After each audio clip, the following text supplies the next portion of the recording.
Moms கிச்சனில் ragi chapati, healthy ragi chapati எப்படி பண்ணுறதுன்னு பார்க்கலாம் வாங்க. தேவையான பொருட்கள் என்னென்னு காமிக்கிறவங்க. ராகி மாவு, கிரவுண்ட் நட் எண்ணெய், சால்ட்டு, இது கலக்காவும் காஞ்சி மிளகாய் கோர்ஸ் அரைச்சி வச்சுருக்குறாங்க, முருங்கைக்கீரைங்க, கேரட்டு, ஆனியன்கள், க்ரீன் சில்லி வச்சுருக்குறாங்க. இது வந்து அரைக்கிறதுக்காக வச்சுருங்க. இது இப்போ மாவு வச்சுருக்குறாங்க. இது நெய்யுங்க, ஆனியன் போட்டிருக்குறாங்க, கேரட்டு, முருங்கைக்கீரை போட்டிருக்குறாங்க, க்ரீன் சில்லிங்க, அப்புறம் கிரவுண்ட் நட்டு, இது காஞ்சி மிளகாங்க, கொஞ்சம் உப்புங்க. சப்பாத்திக்கு மாவு பிசைஞ்சிட்டாங்க, தட்டிட்டு போட்டுக்கலாங்க. இப்போ எடுக்கிறாங்க. இப்போ ராகி ரொட்டி ரெடி ஆகிடுச்சுங்க ஃப்ரெண்ட்ஸ். நெய் போட்டு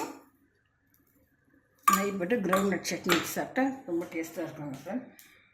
நீங்களும் ட்ரை பண்ணுங்கள். பசங்களுக்கு வீக்லி ட்ரைஸ் பண்ணி கொடுங்க. ரொம்ப ஹெல்த்திங்கிறது, போனுக்கெல்லாம் ரொம்ப நல்லது, கால்சியம் எல்லாம் இருக்கிறதுனாலங்க, உடம்புக்கு நல்லதுங்க. ட்ரை பண்ணுங்கள் ஃப்ரெண்ட்ஸ். தேங்க்யூ ஃபார் வாட்சிங்.